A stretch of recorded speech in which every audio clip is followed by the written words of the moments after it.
Comment ne pas subir les émotions de ton manager? Cette vidéo, elle va t'intéresser si ton chef, il a tendance à prendre les choses personnellement et puis te faire des reproches et que la confiance s'est un petit peu rompue, que la relation est tendue entre vous, que notamment il y a pas mal d'attaques personnelles dans vos échanges.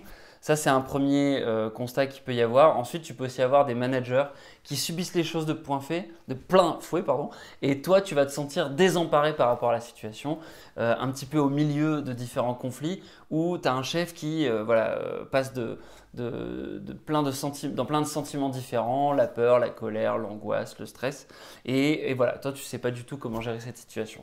Cette vidéo, elle s'inscrit dans la playlist Gérer ton boss sur Active Worker.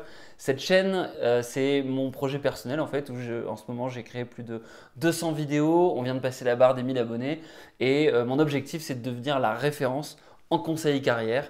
Et du coup, là, j'entame un nouveau processus où je vais essayer de créer des vidéos un peu au format masterclass. C'est des vidéos qui vont être assez longues par rapport aux vidéos que je fais d'habitude, sans montage, mais où j'essaie de produire le plus de contenu et t'apporter le plus de réponses sur un sujet spécifique.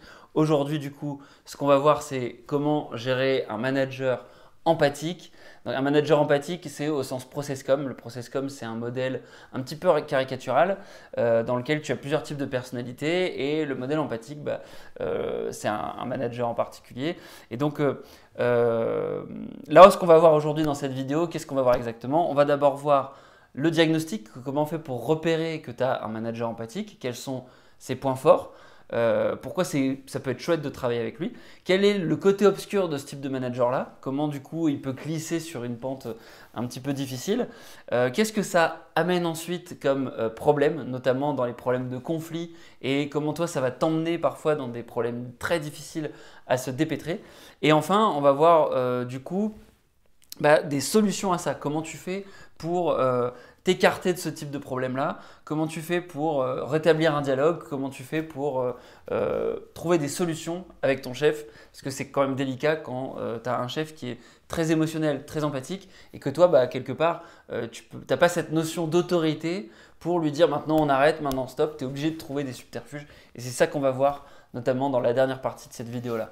Alors d'abord, comment tu fais pour faire un diagnostic, pour identifier un manager empathique? Le manager empathique, c'est celui qui a besoin d'être apprécié. Ce qu'il a besoin, c'est d'être aimé, de faire partie de la tribu. C'est quelqu'un qui a besoin d'évoluer dans une ambiance bienveillante, qui n'aime pas du tout les conflits. Quelqu'un qui a besoin aussi de chaleur dans les échanges. Il y a besoin qu'il y ait une certaine connivence entre les personnes. C'est quelqu'un qui a tendance à être compatissant, à se mettre à ta place, à réfléchir à qu'est-ce qui va faire que tu vas être bien, qui va du coup pouvoir essayer de t'aider, qui va chercher à t'aider à résoudre tes problèmes, et quelqu'un qui va aussi rechercher ta satisfaction, faire en sorte du coup que tu sois content dans ton travail. Donc ça, c'est pour les points positifs. Quand je décris tout ça, normalement, ça peut te faire surgir des images de personnes, pas forcément des managers, mais des gens aussi dans ton entourage, qui sont orientés vraiment empathie, bienveillance. Donc ça, c'est pour les points positifs. Ensuite, ces points positifs, ils peuvent amener des côtés obscurs, notamment si on commence à stresser un petit peu les situations. Sur les premiers signes de stress, le manager empathique, il va pouvoir prendre tout ce qui est comme des reproches professionnels, comme des attaques personnelles. Ça va être un peu le premier signe de stress, c'est les impressions négatives, le fait que finalement, il y a un signe que peut-être il n'est pas apprécié. C'est-à-dire que toi, tu vas dire, voilà, ça peut être des trucs aussi bêtes comme tu es en retard, ça peut être des trucs aussi bêtes comme attention, tu t'es trompé là-dessus, et ça va être interprété comme en fait je suis méchant, je ne suis pas bien, et on a voulu mal faire, il va se prêter des intentions négatives, alors que c'est pas du tout forcément ce qu'on avait prévu de faire en faisant ce genre de reproche. Donc voilà, c'est la remise en cause personnelle, c'est un peu le premier signe. Ça va mener du coup à une perte de confiance, à un blocage, un ressentiment, une espèce de mur. Quelque part, si la personne, elle émet ces reproches-là, c'est peut-être que c'est un ennemi. Et donc, du coup, il va y avoir une perte de confiance. Il va y avoir un blocage. Les gens ne vont plus avoir envie de parler. Et c'est le genre de manager qui, du coup, ne va plus rien dire du tout. Il va se murer dans une forme de silence. Et du coup, c'est dangereux parce que tu vas avoir des non-dits. Tu vas avoir des non-dits qui font que ça peut prendre des proportions de plus en plus énormes parce que les gens gardent les choses pour eux. Et puis d'un coup, ça peut exploser. Et comme on est sur des gens très empathiques qui ressentent énormément d'émotions, là, ça peut clasher énormément. Tu peux avoir des retournements de situation, passer des gens qui étaient extrêmement bienveillants, sympathiques, à des gens extrêmement colériques qui vont s'exprimer. Et donc, là, potentiellement, le manager empathique, il va se positionner comme une victime, il va se plaindre, ça ne va pas être de sa faute, il va lister tout ce qui s'est passé et ça va mener lieu du coup à des situations vraiment conflictuelles. Donc souvent, quand on arrive dans ce genre de situation-là, en tant qu'employé, on est un petit peu démuni parce que peut-être que ce qu'il aurait fallu faire, c'était rétablir le dialogue beaucoup plus tôt, mais on n'a pas forcément pu s'en rendre compte. Et parfois, on n'a pas forcément aussi les clés, puisque justement, c'est le manager qui est censé être un peu le maître de la communication, ouvrir des portes, proposer des points, essayer de créer un canal pour qu'on puisse échanger. Et quand ça n'arrive pas, du coup, ça peut arriver à cette situation d'éclatement. Ce qu'on voit souvent, et c'est le problème dont je te parlais en introduction de cette vidéo-là, c'est qu'on va tomber dans des jeux émotionnels. Et ça, souvent, on appelle ça des triangles de Cartman. Le triangle de Cartman, qu'est-ce que c'est exactement? C'est un triangle en fait où tu vas avoir quelqu'un qui se positionne comme une victime. En face de la victime, pour avoir une victime, il va falloir un bourreau, donc c'est la personne qui est méchante. Et souvent, pour que ce soit un triangle, il faut 3 points. Le 3e point, ça va être le sauveur. Et donc, quelqu'un qui se positionne comme une victime, il va aller voir des personnes et dire voilà, je suis triste, je suis malheureux, parce qu'un tel est méchant avec moi. Cette personne méchante, du coup, elle va du coup être attaquée par le sauveur, qui va se positionner comme le sauveur, qui va essayer d'aider la victime à trouver une solution. Et c'est ça qui crée un triangle de Cartman. Ça peut mener à des situations qui s'imbriquent les unes des autres, puisque du coup, le sauveur va devenir potentiellement un bourreau pour le bourreau lui-même qui devient une victime. Et qui peut-être, typiquement si tu as un manager qui lui-même se positionne en victime et dit mais c'est le stagiaire, il s'est trompé, il est méchant et t'as qu'à voir, il communique pas bien, etc., etc. Lui, ça devient le bourreau, donc un stagiaire qui est un bourreau. Et d'un coup, tu vas avoir quelqu'un d'extérieur qui considère que cette situation ne peut pas durer, il va se positionner comme le sauveur, il va rentrer dans le jeu et il va essayer de solutionner la situation alors que ça ne le concernait pas en fait. Il y avait bien un manager, un stagiaire et quelque part en fait c'était à eux deux de résoudre eux-mêmes leurs problèmes. Et donc tu as quelqu'un qui va s'inviter dans la situation sans prendre en compte l'ensemble du problème, sans prendre en compte l'ensemble des hypothèses de départ et du coup ça peut créer lieu à des problèmes en chaîne. Donc dans ce genre de problème, on va souvent avoir 4 mythes. C'est typiquement du coup des situations où tu as une personne qui essaye absolument de rentrer dans un jeu, dans un triangle de Cartman. Par exemple, c'est le sauveur qui est en recherche de victime, c'est-à-dire que c'est quelqu'un qui a un excès de confiance en lui et qui du coup pense qu'il a le pouvoir de rendre tous les autres heureux. Donc quand on a ça, du coup, quelque part, un sauveur qui cherche à une victime, il va aussi essayer de créer un bourreau pour la victime et dire attends mais t'es malheureux, mais potentiellement cette personne-là, elle est méchante avec toi, etc., etc. Ensuite, on peut avoir quelqu'un qui est une victime en attente d'un sauveur, c'est-à-dire l'inverse, c'est quelqu'un qui a tendance à se victimiser et à dire les autres sont méchants, et donc il va créer des bourreaux et essayer d'inviter des sauveurs à tout prix à l'aider face à ces bourreaux qui sont potentiellement un petit peu imaginaires. Alors, on n'a jamais une situation complètement imaginaire, mais des gens qui vont vraiment favoriser des situations comme ça. Après, on peut avoir du coup un persécuteur, donc quelqu'un qui est bourreau et qui est en recherche de victimes. C'est quelqu'un qui est un petit peu malveillant par nature, qui aime bien avoir du pouvoir sur les autres, et donc il va essayer parce qu'il a des stigmates, des problèmes dans son fort intérieur, dans son passé, dans son enfance, dans des travails qu'il a eu précédemment, et il va essayer de trouver des victimes tout simplement pour avoir plus de pouvoir. Donc mécaniquement, il va trouver une victime et cette victime, elle va faire venir des sauveurs ou tout simplement il y a des gens qui vont se rendre compte des situations, ils vont vouloir rentrer dans ce triangle-là. Et puis enfin, tu peux aussi avoir des victimes en attente de bourreaux. C'est des gens qui ont tendance à du coup être en attente de trouver quelqu'un qui va essayer de les rendre malheureux. C'est pas quelqu'un, elles sont pas en attente de quelqu'un qui va les sauver, c'est plutôt elles espèrent trouver un bourreau et elles l'attendent et comment dire, dès qu'elles le peuvent, bah, du coup elles s'attachent à ça. C'est un petit peu maso comme sujet, mais ça peut arriver. Et donc ces 4 mythes-là, eh ben, ça va créer des triangles de Cartman, c'est une tendance en fait assez émotionnelle et tu peux avoir des managers qui sont dans ce type de schéma-là, soit à chercher à rendre les autres plutôt heureux, soit à chercher à rendre les autres malheureux, et donc, ou alors à avoir le pouvoir de faire l'un ou de faire l'autre. Donc ça crée des triangles de Cartman. Donc face à ça, comment tu fais pour gérer les situations? Bah, déjà, tu essaies d'identifier si tu te situes dans ce genre de choses, et tu vas le voir assez facilement si déjà tu as des émotions qui sont vraiment surexprimés par ton manager. Est-ce qu'il surexprime de la peur par exemple? Attention, le projet il va échouer à cause de ça. Voilà. Souvent quand ils expriment une émotion, les managers, c'est parce qu'il va y avoir une tendance à avoir un danger en face. Il va y avoir une cause en face. Donc la peur c'est souvent le danger. La colère c'est souvent un manque de respect, un problème de justice, une attaque sur les valeurs. Ça, c'est un peu 2 exemples d'émotions que tu vas pouvoir traiter. Et donc, face à ça, qu'est-ce que tu peux faire toi en tant qu'employé? Bah, c'est d'abord faire preuve d'écoute, faire preuve de patience, essayer de faire que ton manager puisse s'exprimer, qu'il se rende compte que toi, tu puisses reformuler les choses. Et ce qui est extrêmement important, c'est de ne pas prendre les choses personnellement. Tu n'es pas ton projet. Tu n'es pas ton travail, c'est quelque chose qui est un petit peu paradoxal et c'est ce qu'on a vu dans d'autres vidéos sur Active Worker. En fait, notre travail, souvent, on a tendance à l'associer à notre identité et donc, si on se retrouve en situation d'échec, bah, on a tendance à associer l'échec à notre identité. Et donc, c'est extrêmement important que tu arrives à dissocier les deux.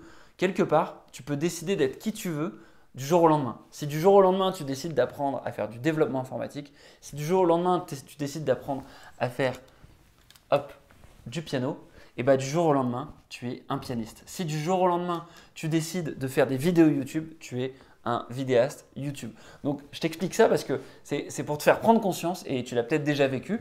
Du jour au lendemain, tu te mets à un sport, tu te mets à quelque chose et ça y est, tu t'improvises dans ce truc-là et tu te crées une identité. Cette identité, elle va se forger avec le temps. Bah là, en comprenant ça, tu comprends que quand tu te fais attaquer personnellement dans ton travail, bah, ça sert à rien d'associer ça à ton identité puisque justement cette identité elle est malléable et tu peux aller de l'avant et ça ne te définit pas. Potentiellement tu as eu des succès par le passé, donc il faut se raccrocher à ça. Tu auras des succès futurs, il faut se raccrocher à ça aussi et potentiellement il y a des gens qui apprécient quand même un peu ton travail, donc il faut essayer de s'accrocher à ça aussi. Mais en tout cas il faut faire preuve de patience et faire parler l'autre pour essayer de faire en sorte qu'il s'exprime parce que souvent le point clé en fait chez les profils empathiques, c'est qu'ils ont besoin d'être aimés, ils ont donc besoin d'être entendus. Et dès lors que par la reformulation, tu fais prendre conscience à ton manager que tu as compris ses émotions, que tu as compris son problème, ça va pouvoir te permettre de faire descendre un peu la pression. Donc ensuite, tu peux essayer d'utiliser des mécanismes, des modèles. Il y a des tas de modèles qui existent pour coacher les gens ou alors résoudre des problèmes quand tu as des problèmes émotionnels avec les autres. Là, je vais t'en présenter 2. Ce qui est important de retenir, c'est que les managers empathiques, ils ont besoin d'être entendus, ils ont besoin d'être écoutés, mais ils ont aussi besoin d'authenticité. Donc, il faut que tu prennes ces modèles-là avec des pincettes.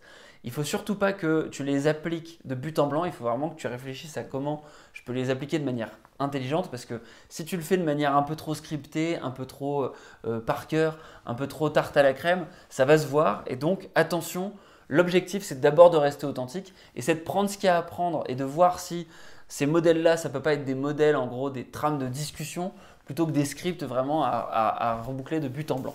Donc l'authenticité, c'est super important pour des profils empathiques. Alors, ces 2 modèles, il y a le premier qui est la méthode FOCA. J'en parle déjà dans la vidéo comment coacher n'importe qui. Donc n'hésite pas à aller la voir puisque c'est une vidéo qui est assez courte. Mais cette méthode-là, elle est intéressante si tu es plutôt face à un manager qui est un peu en détresse, a besoin de solutions et que toi, tu n'es pas directement la cause du problème. Ce que tu vas faire, c'est essayer surtout de ne pas rentrer dans le jeu.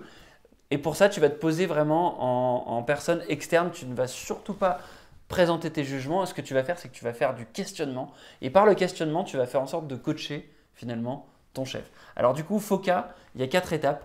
La première étape, c'est les faits. La deuxième étape, c'est O, les opinions. Troisième étape, C de changement. Quatrième étape, le A de action.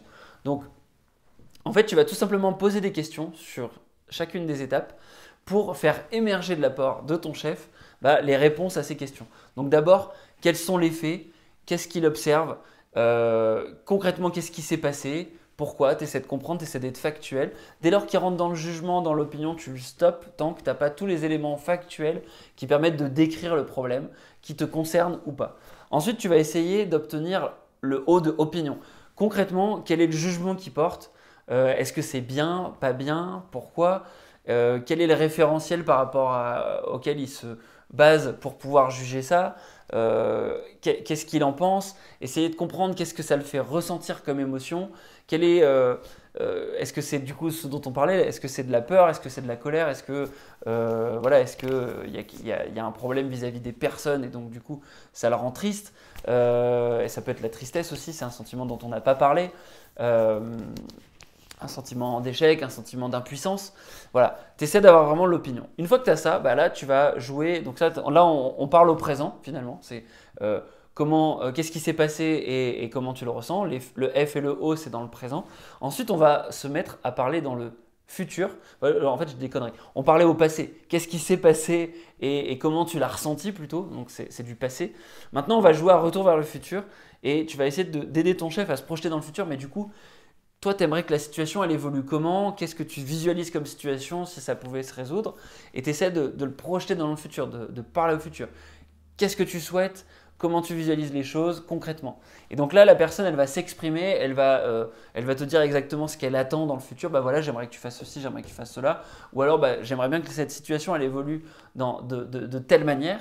Et une fois que tu auras bien dépeint ce contexte, ce tableau dans le futur, là, tu vas pouvoir poser des questions d'action. Là, on revient dans le présent.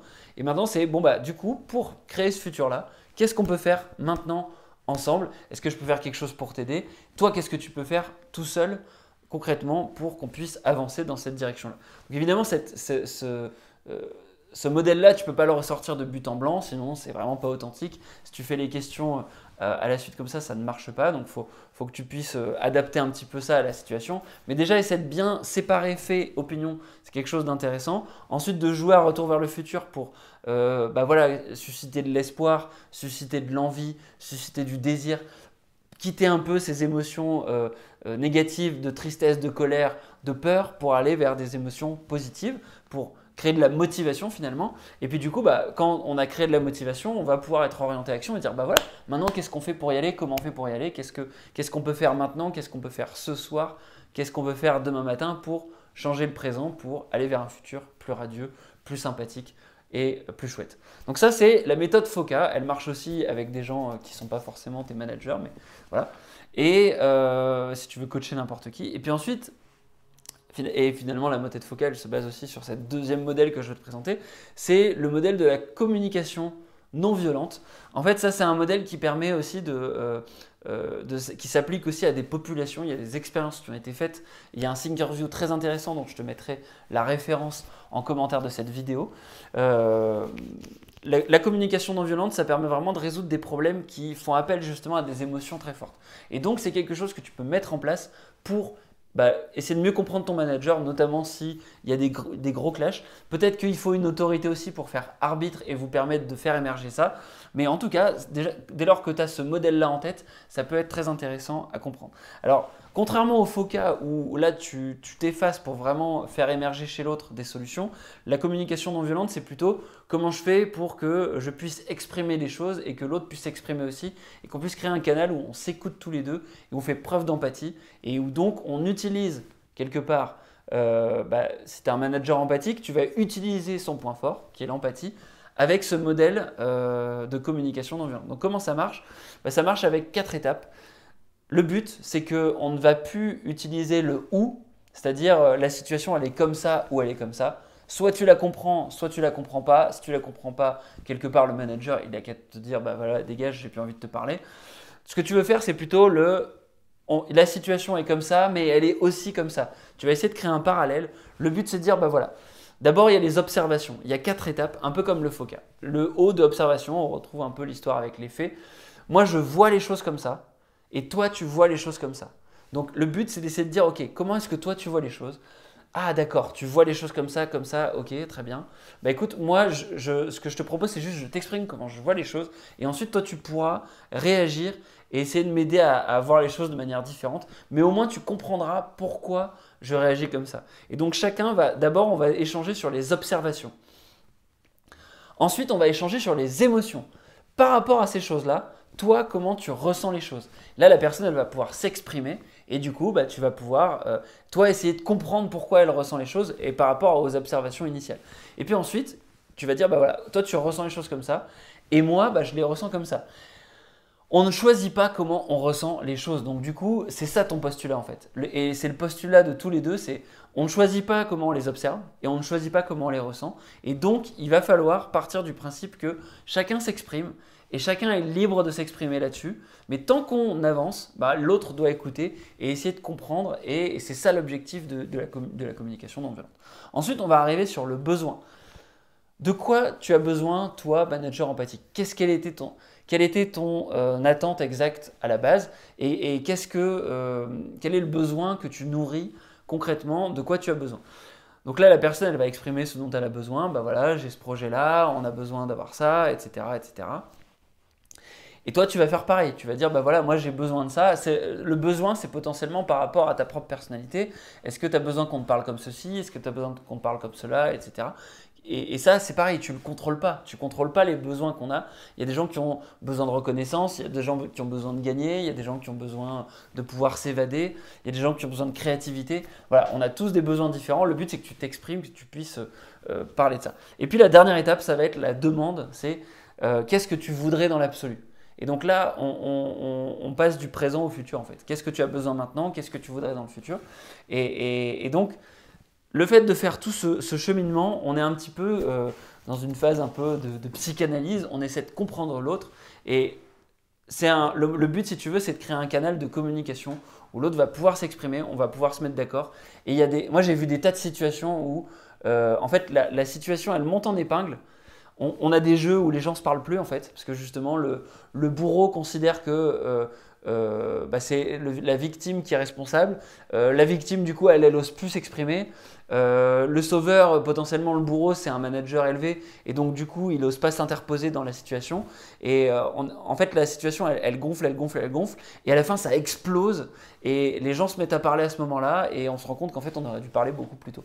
Donc c'est important de se plonger dans ce genre de méthodologie-là si jamais tu as des managers qui sont empathiques, parce que bah, moi je pense qu'il n'y a que comme ça que tu peux vraiment résoudre les problèmes, c'est par la communication, par le dialogue, et voilà. Et on est dans un monde où bah, c'est quand même pas courant en fait des managers empathiques, parce que justement dans le schéma un petit peu féodal des directeurs qui sont très masculins, très caricatural, très travailloman, qui ne laisse pas de place aux émotions, bah, du coup c'est pas habituel en fait de parler des émotions, alors que c'est justement hyper important pour éviter les conflits et faire en sorte de trouver des solutions avant que les problèmes ne prennent beaucoup trop de place. Voilà, cette vidéo était très longue, mais en même temps, c'est mon objectif avec ce type de masterclass, c'est de te donner vraiment un maximum de solutions pour que tu puisses résoudre tes problèmes si jamais tu es dans une situation similaire. Si tu es resté ici jusqu'à la fin, moi, en contrepartie, je vais te mettre quelques vidéos du coup pour que tu puisses aller plus loin. Donc il y a d'abord une vidéo,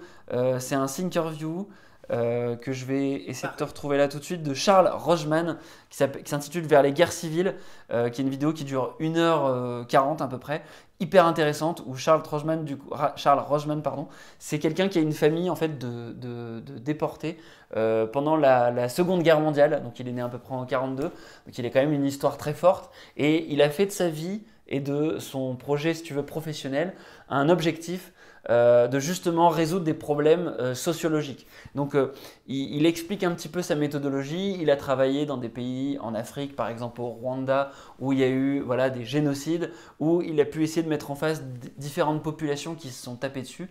Et son objectif, c'est justement d'utiliser la communication non violente pour résoudre des problèmes de société. Il a pu aussi intervenir par exemple à Berlin, au moment où Angela Merkel elle avait fait venir des migrants pour faire se parler en gros des courants politiques pro-migrants et anti-migrants qui puissent se parler dans des salles. Et sa méthodologie, c'est vraiment de faire en sorte que les gens puissent s'exprimer de manière non violente, mais même si c'est parfois très intense en termes d'émotion, tu l'imagines.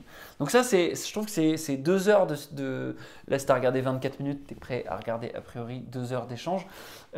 C'est 2 heures de discussion presque qui sont très intéressantes pour comprendre ces mécanismes-là, comprendre le jeu des émotions. Ensuite, il y a une chaîne YouTube que j'ai trouvée qui est un petit peu similaire à Active Worker. C'est un YouTuber qui s'appelle du coup Julien Godefroy. Il est un peu plus loin que nous puisqu'il a 3430 abonnés.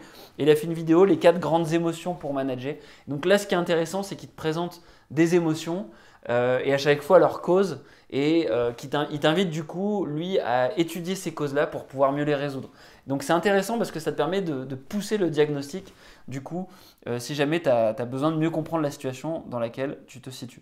Voilà, donc déjà avec ces 2 types de vidéos, bah, tu vas pouvoir aller un petit peu plus loin. En tout cas, n'hésite pas à détailler tes problèmes en commentaire si jamais tu en as, et puis à détailler tes remarques, tes questions. Moi, ça m'intéresse d'avoir ton avis aussi sur ce type de vidéo, parce qu'elle est extrêmement longue, 25 minutes. Savoir si bah, tu trouves ça chouette. Est-ce que tu trouves que ce serait plus intéressant si que je les mette sur un podcast? J'ai déjà eu cette demande-là dans une précédente vidéo, donc je pense que je vais le faire parce que c'est un format qui s'y prête plutôt bien. En tout cas, bah, merci d'avoir regardé jusqu'ici. N'hésite pas à liker, à partager cette vidéo aux gens que ça pourrait aider. Et moi, je te dis à la prochaine. Ciao, ciao.